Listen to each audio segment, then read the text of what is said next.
Matthew chapter 17, verses 1 through 8. First, we're going to read verses 1 through 5. We'll start with that. And after 6 days, Jesus taketh Peter, James, and John his brother, and bringeth them up into an high mountain apart, and was transfigured before them. And his face did shine as the sun, and his raiment was white as the light.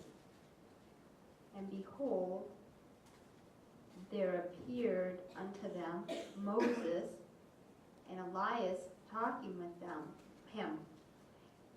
Then answered Peter and said unto Jesus, Lord, it is good for us to be here. If thou wilt, let us make here 3 tabernacles, one for thee, and one for Moses, and one for Elias. And while he yet spake, behold, a bright cloud overshadowed them. And behold, a voice out of the cloud, which said, This is my beloved Son, in whom I am well pleased. Hear ye him. And when the disciples heard it, now this is called the Mount of Transfiguration. Transfiguration means a change. Jesus was with James, John, and Peter. The other disciples were not with them. Neither was the multitude. Jesus took apart Peter, James, and John, and he invited them to go with him up to a mountain, apart from all the others. And so the four of them ascended that mountain, and while they were there, Peter, James, and John were following behind Jesus, and suddenly Jesus' body became glorified. His face was white, and he shined with light. We see that. It says his face shined as the sun, and his garments were white as a light. So Jesus is going with the 3, and as he turns to them, from his regular earthly appearance, whatever he was wearing that day, we don't know, probably some type of linen, something tannish, and all of a sudden his face began to glow as if it were the sun, and his garments shone white before them. We know in heaven that Jesus was magnificent, and when he came to earth, he humbled himself, and he laid his glorious side to be human on this earth like us. There was nothing unique, nothing special about his appearance. He was physical, just like we were. He hungered, he thirsted, he had to work as the others did. He grew weary as we do. But in heaven, he was glorified. Coming to earth, he laid that glorious side, and he grew up just like we do. He experienced the same physical demands that we experience. He was hungry, he was thirsty, he hurt when he was beaten.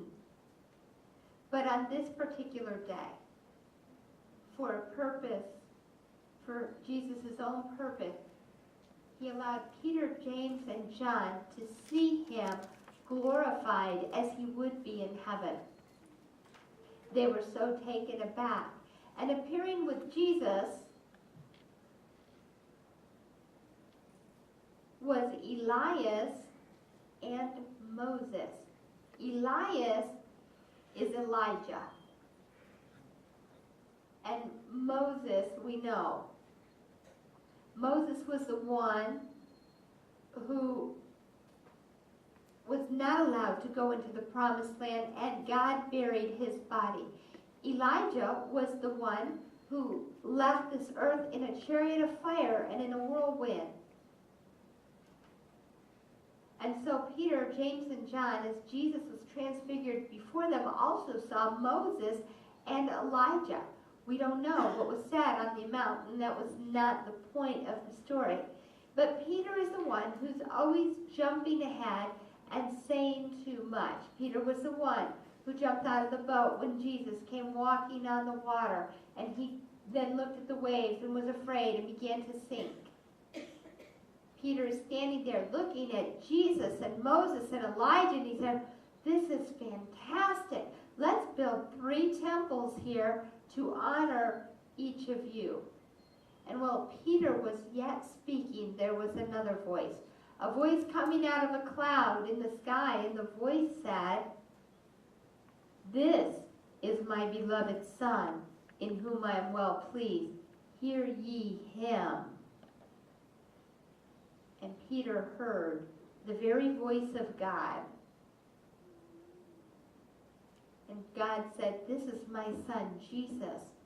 You hear him." Of those 3, you hear him. I can't imagine what it must have been like to be watching Jesus transfigure before their very eyes and shine with the glory of heaven as they stood there looking on, and then to hear the voice of God saying, "This is my beloved Son in whom I am well pleased." Can you imagine how the disciples felt as these things took place? In verse 6 it tells us, "And when the disciples heard it, they fell on their face and were sore afraid." Means greatly afraid. They fell down before him in terror of the Lord and before the glory of Jesus in the transfiguration. And they feared.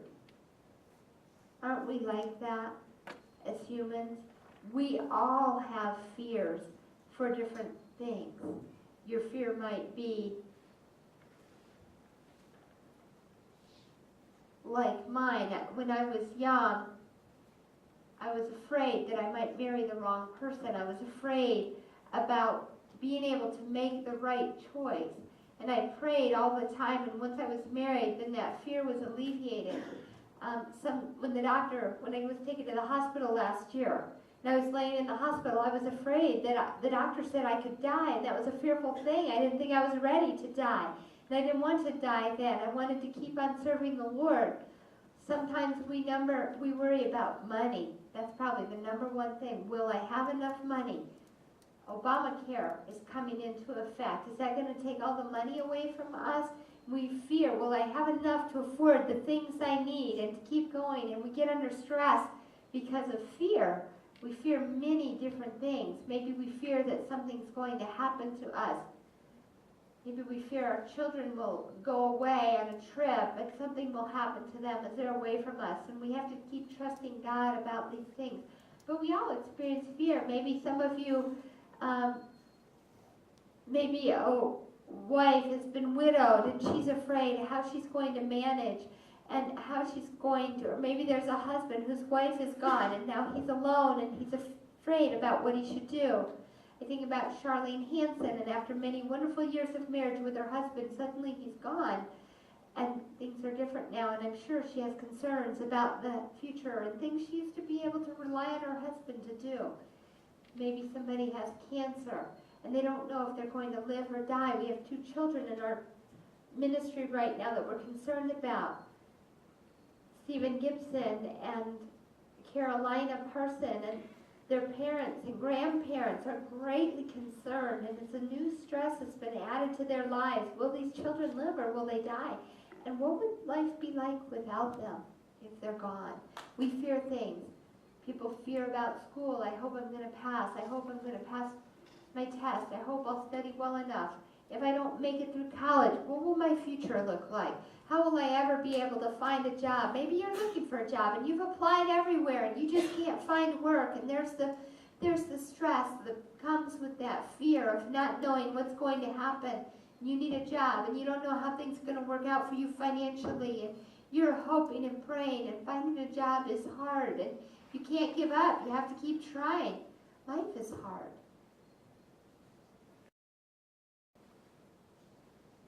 Recently in Malaysia, an airplane crashed, and people are upset about that. And it's a sad event. It's not something we can just go on. We have to give attention to that.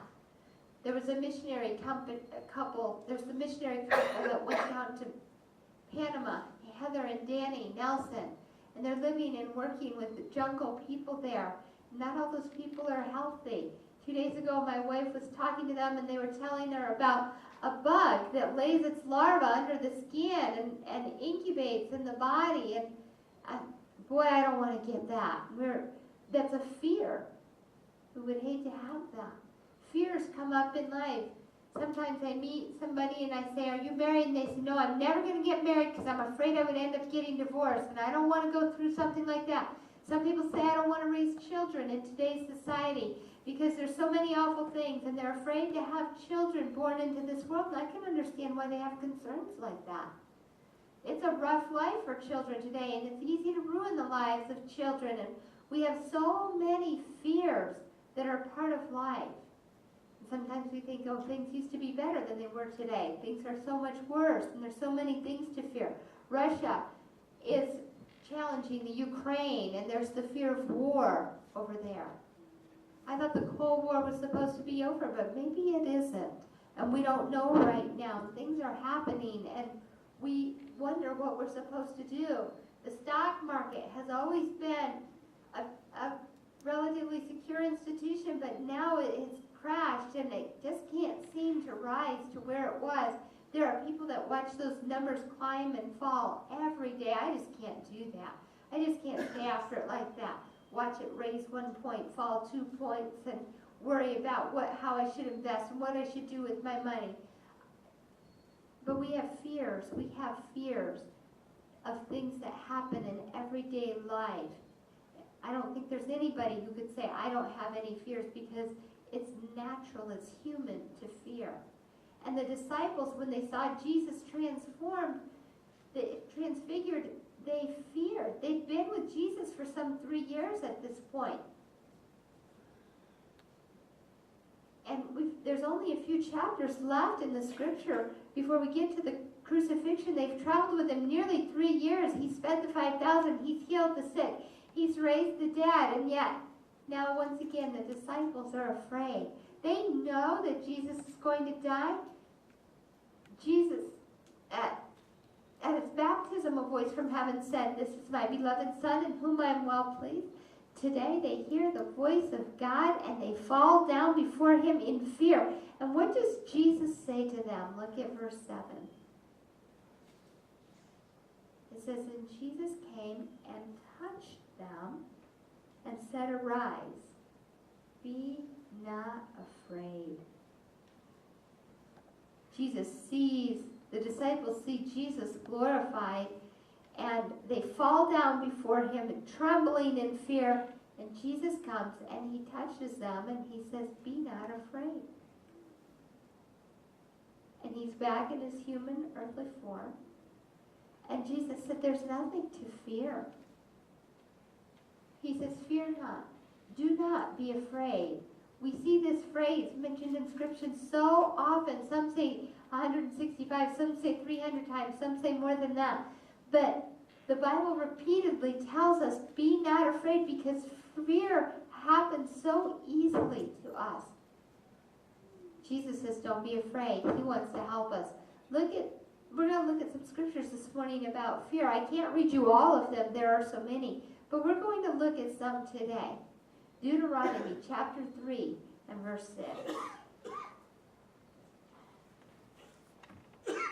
Deuteronomy 31 and verse 6.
Deuteronomy 31:6.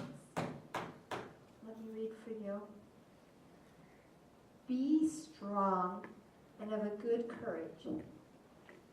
Fear not, nor be afraid of them.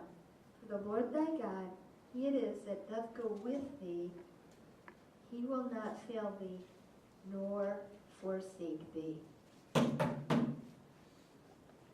Moses is talking here.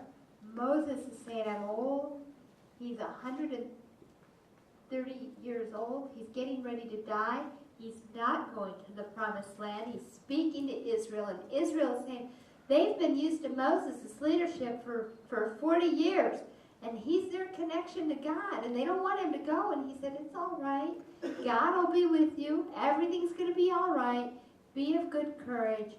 Don't fear. You're ready to go into the promised land. I'm not going to go, but you're going to go. He says to them, fear not. Moses will be gone, and God will be there. Let's look at Joshua chapter 1 and verse 9.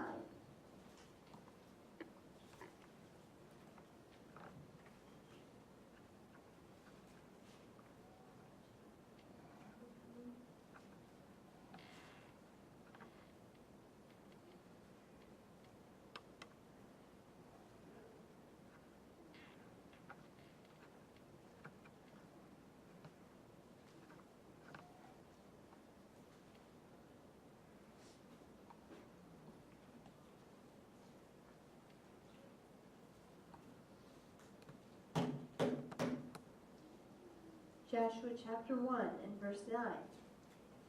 Have I not commanded thee? Be strong and of a good courage. Be not afraid, neither be thou dismayed, for the Lord thy God is with thee whithersoever thou goest. Moses died. He's buried and he's gone. And now Joshua takes the lead in Israel. And God says, fear thou not. As I was with Moses, so shall I be with you. I'm going to go wherever you have to go, whatever you have to face. If you go to war, when you need victory, I'm going to be there. And that's what God told Moses, and that's what God told Joshua. And God would tell that to you today. Fear not. God is with you wherever you go. In the United States, in other countries, wherever you go. God is with us. Only fear him. Psalm 27 and verse 1.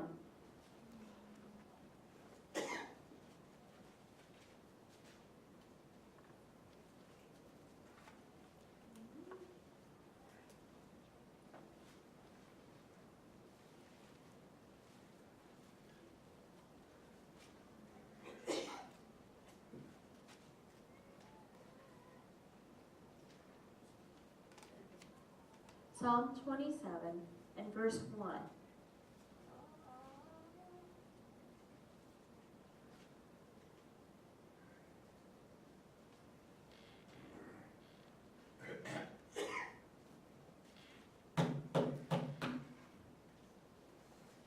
The Lord is my light and my salvation.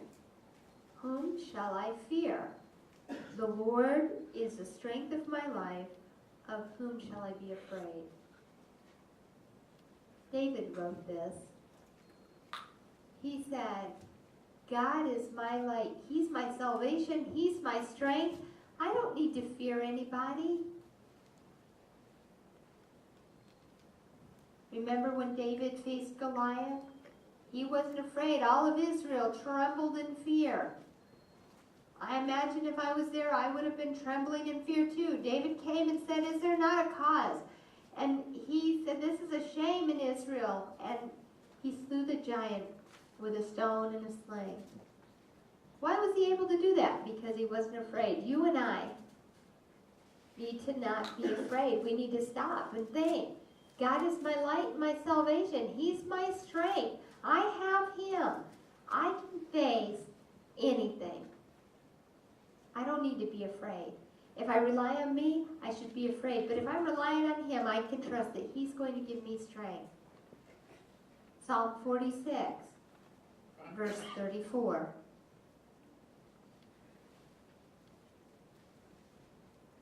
Psalm 56, verses 3 and 4.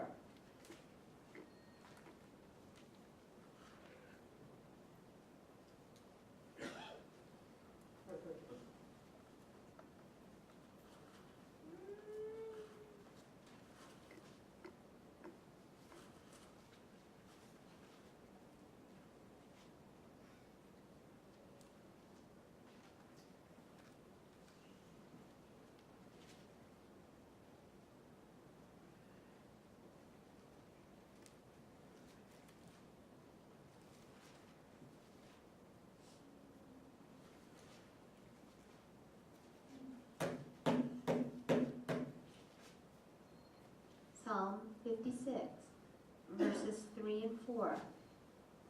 What time I am afraid, I will trust in thee. In God will I praise his word. In God have I put my trust. I will not fear what flesh can do unto me. You and I will have times where fear arises. It's going to happen. David said, what time I am afraid. David said, there are those times when I don't know what to do. I just need to choose that I'm going to trust him. There isn't anybody who doesn't have any fear. God knows you're emotional. He knows you have fear. It's a natural occurrence. But how do we respond when fear arises? Do we avoid what we're supposed to do, or do we stand up and go through? David said, what time I am afraid, I will trust in thee. I'm just going to go on ahead. Sometimes I meet people and I start to witness to them. And sometimes I'm a little unsure about how they're going to react. I remember being in college and I went to talk to a guy about Jesus. And when I saw his name on the list, I said, are you sure? How did we get his name? Because I knew who the guy was. That his home church mailed a letter to the pastor and asked the pastor to visit him, and he passed that on to us.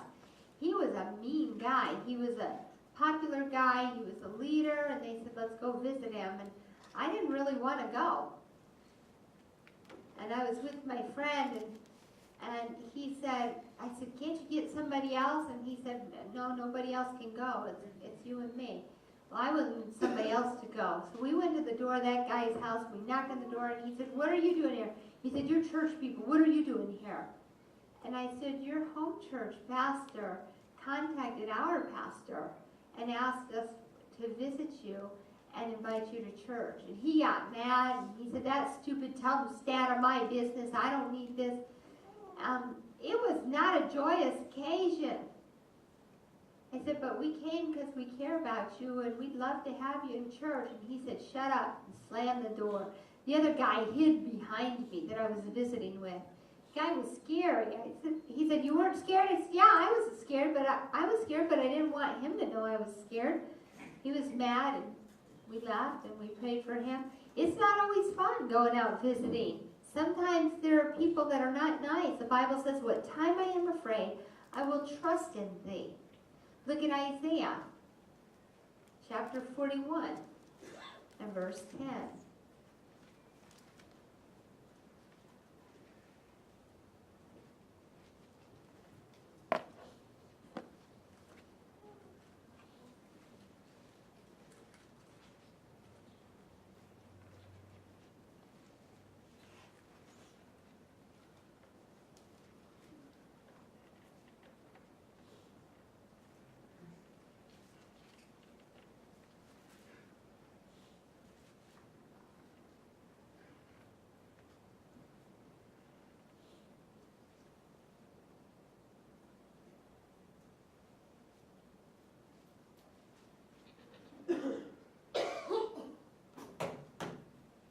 Isaiah 41:10.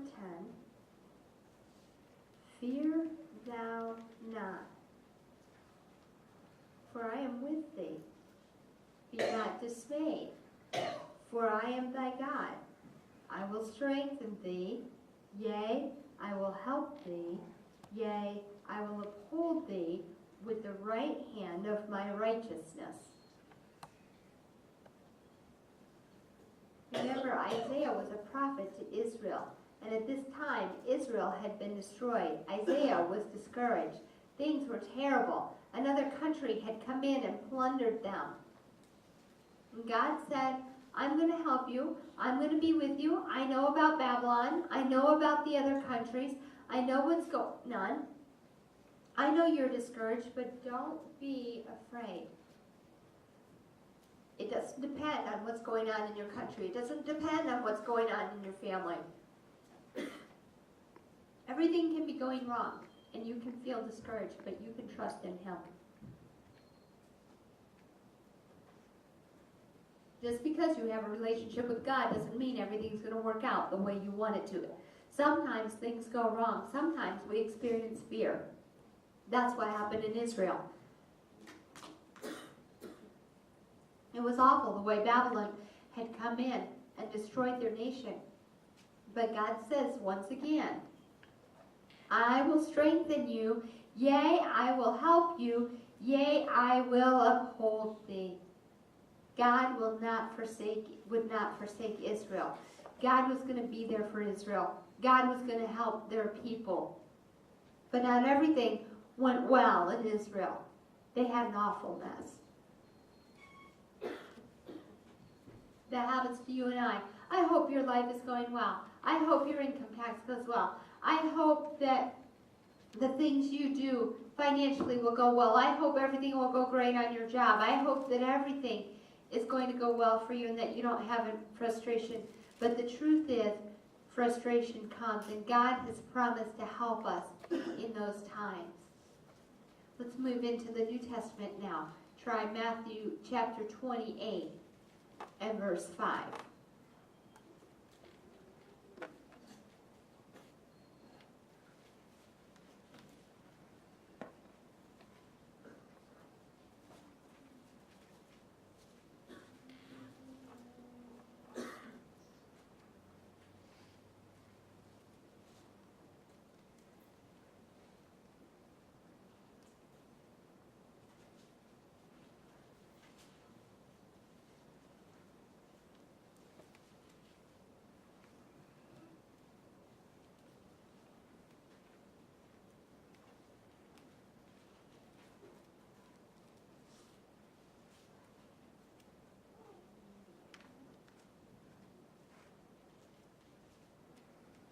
Matthew 28, 5.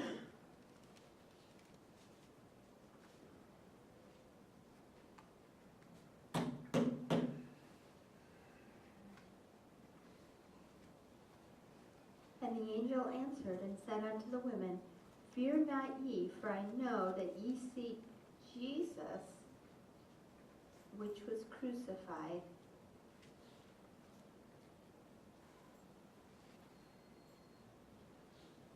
The women came to mourn the death of Jesus, and they came to honor him in his burial.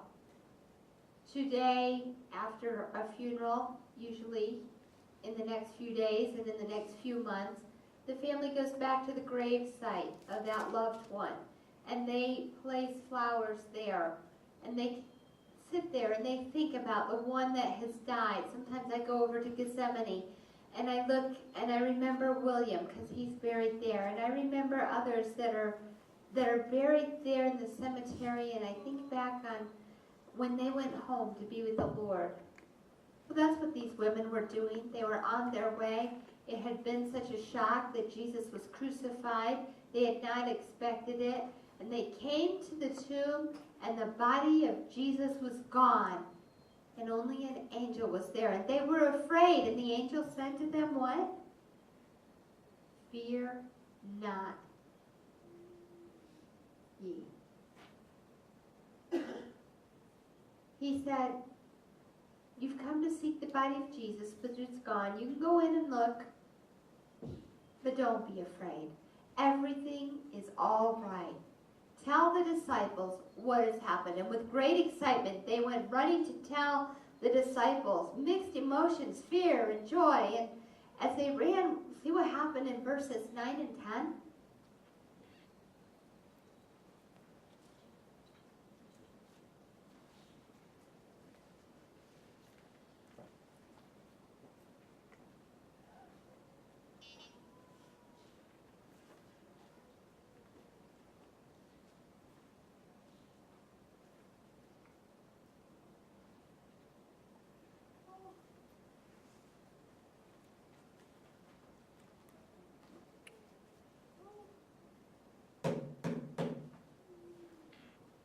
In verse 9, it says, "And they went to tell his disciples. Behold, Jesus met them, saying, All hail. Then Jesus said unto them, Be not afraid, go unto them." And they came to him and held him by the feet and worshipped him. Then Jesus said unto them, Be not afraid, go and tell thy brethren that they go into Galilee, and there they shall see me. 2 women have come to the sepulchre, and the body of Jesus is gone, and the angel tells them, He's not here, go and tell the disciples. And so they run, they're on their way, and on the way, they encounter Jesus, and he says, All hail. And they fall down at his feet. They take hold of his feet. Both women are afraid.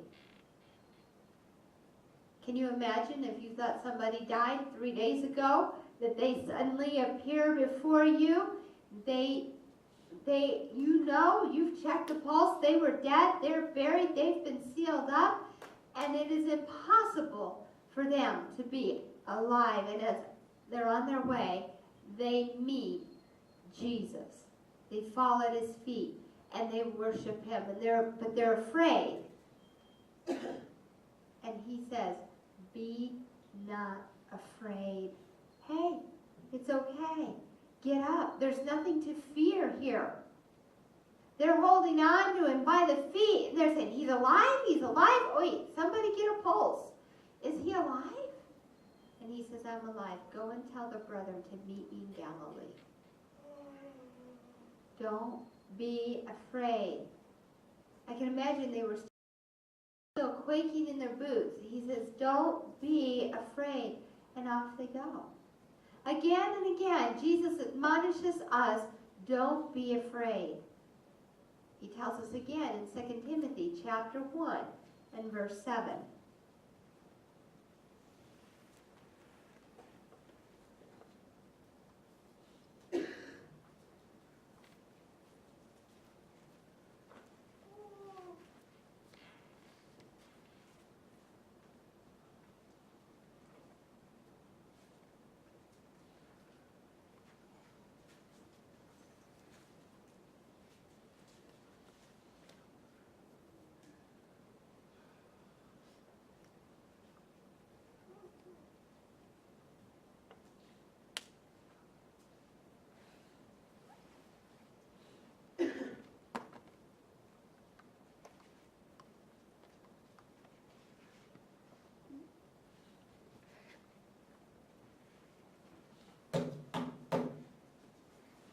Timothy chapter 1 and verse 7 says, For God hath not given us a spirit of fear, but of power and of love and of a sound mind.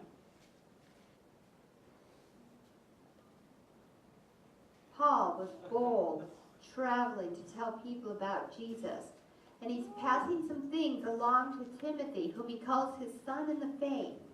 And he says, Timothy, your grandmother and your mother passed the gospel down to you, and you know that Jesus died for you. You've known it since a child. And now I want you to make sure that you're not afraid.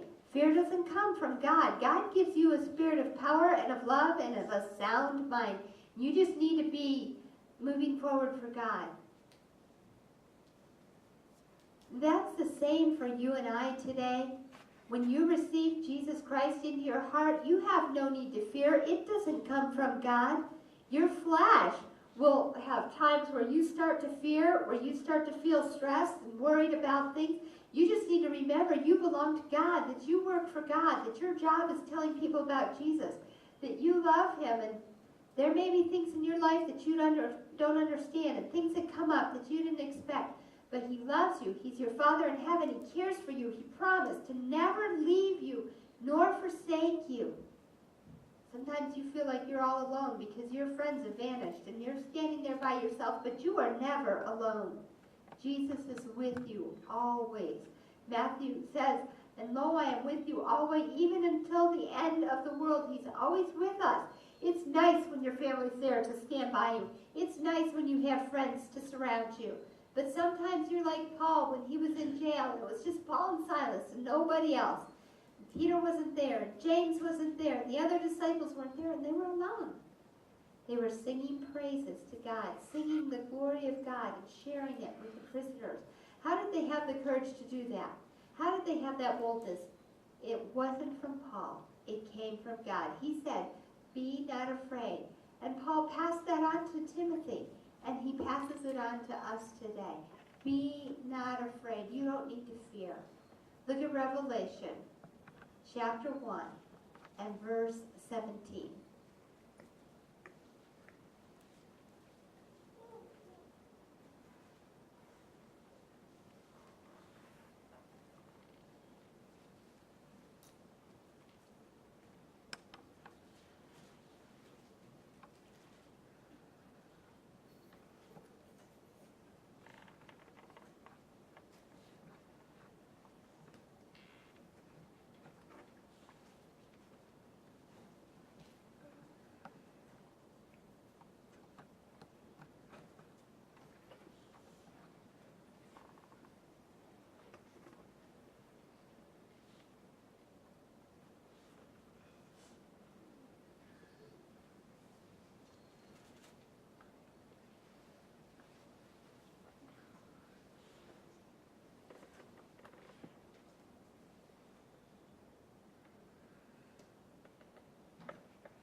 Revelation chapter 1, verse 17 says, "And when I," this is John, "saw him, I fell at his feet as dead.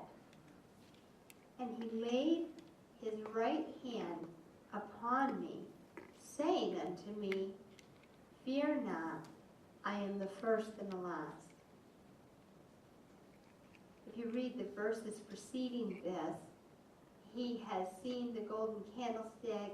He's seen the giant whose head was of gold and whose feet were of brass. He's seen a bright light shining as bright as the sun. And John knew Jesus. John was close to Jesus on this earth.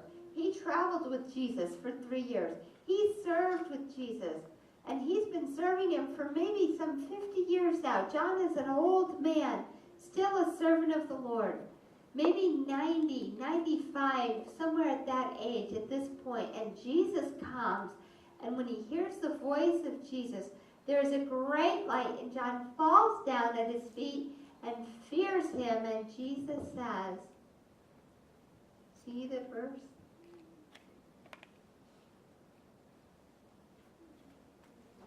He put his right hand upon me, saying unto me, Fear not, I am the first and the last. Fear not. Fear not. Jesus said, John the disciple is a wonderful Christian. He's been bold for God for a long time, and yet here comes fear. And you might say, oh, I'll never fear. I don't think so. All of us experience fear. We all have times where we don't know what we're going to do, where we start to feel that stress of fear. But we shouldn't follow after our fear. We should say, Lord, I'm afraid. Help me. I'm going to obey you. I'm going to do what you want me to do. I may not understand what's going on. I feel afraid, but he'll give you comfort. He says, fear not. Let him guide you. Let him help you make steps forward. And he will. And Jesus says, John, get up. I have some things I want you to see and write about. When we come to the end, John writes, even so, come, Lord Jesus. Come quickly. Come now. At first, it would appear that John wishes that Jesus would just go away. But John sees our whole future, and he says, even so, come, Lord Jesus. Come take us to heaven. And that's going to happen someday. You and I are going to face things we fear. In Matthew chapter 27, Jesus was with John and Peter. They went to the mountain of Transfiguration. They saw Elijah with them and Moses with him. And a great light and the voice of God saying, "This is my beloved Son." And they fell down afraid. And Jesus touched them and said, "Don't be afraid." You and I are going to face times of fear. What do we do in those instances? We turn to God. So often, people feel afraid, and then they start trying to figure out what they're going to do, and they start arranging circumstances, and they run to a friend, or they run to a counselor, they run here, they run there. They're looking for somebody to offer some solution, and they forget to go to God, and they still are afraid. They stay in that fear. There's nothing wrong with getting help from a friend. There's nothing wrong with your family or your church family helping you. But when you recognize fear in your life, the first place you ought to go is to God and say, "God, I'm scared. Send help." And he'll put his hand on you and say, "Don't worry. I'll help." Jesus promises to give us peace like the world cannot give. When we face fears, regardless of the situation, whether it's the small things, whether it's the big things, whatever it is that arises in your life that you fear, ask God to help you.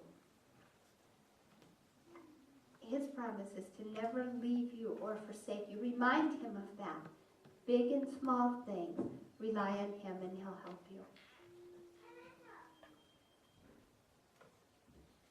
"And I was strengthened as the hand of the Lord my God was upon me."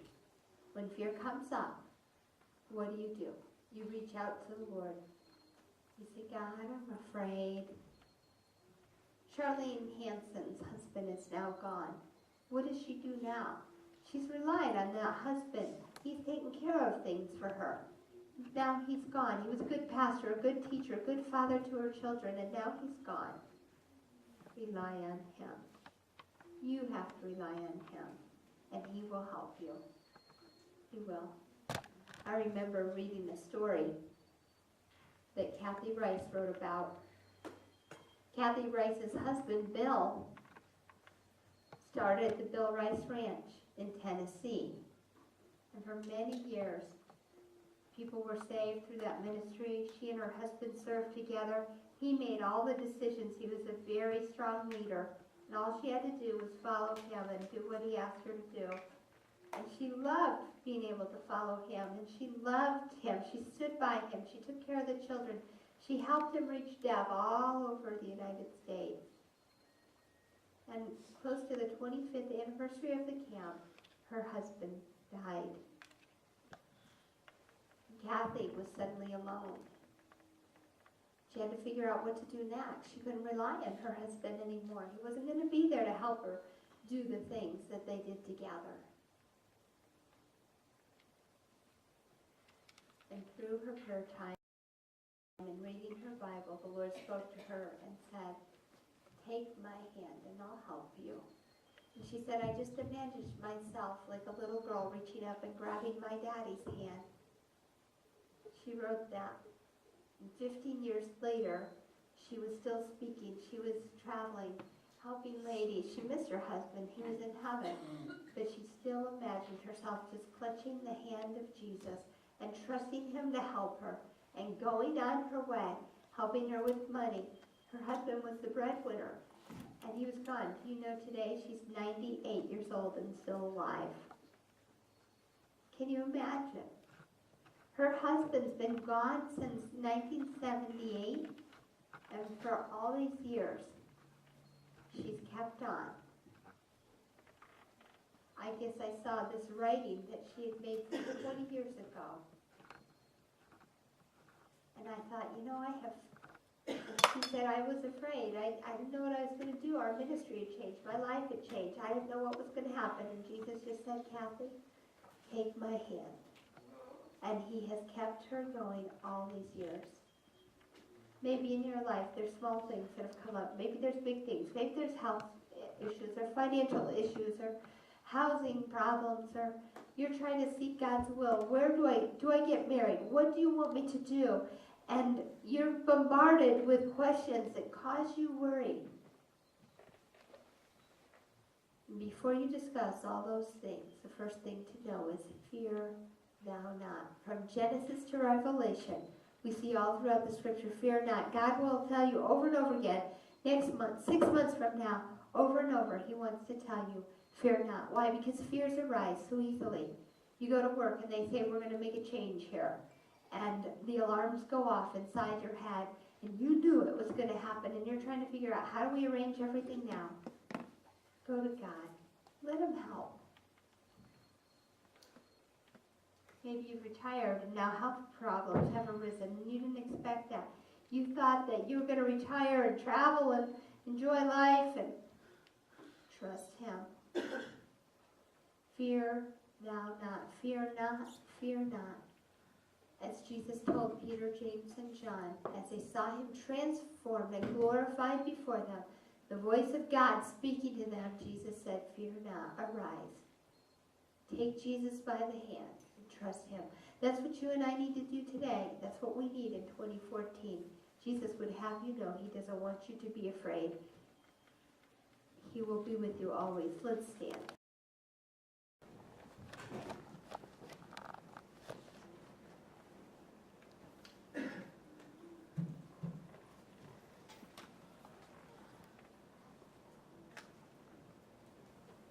Memory verse, Ezra chapter 7, verse 28. Anna, you know the verse? Or have you already said it?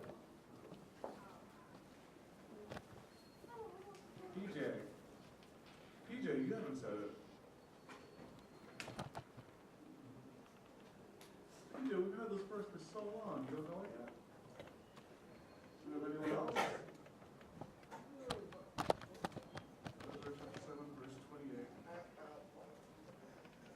Strengthened as the hand of the Lord my God was upon me. All right, good job. What about you? Are you ready for it? Do you have anyone else? Is ready to say the verse? Myrtle, you haven't said it yet. All right, everyone say it with me. Ezra chapter 7, verse 28. And I was strengthened as the hand of the Lord my God was upon me. We've been talking about the Lord's hands being upon you. And last week, who did we focus on? Anna wasn't here, so she wasn't here. She was flying back from Ohio. Oh, how was Ohio? It was cold? With frozen tundra? Anna has a couple weeks left to graduate, and then she's going back. I'm sorry, she has to go all the way back to her home state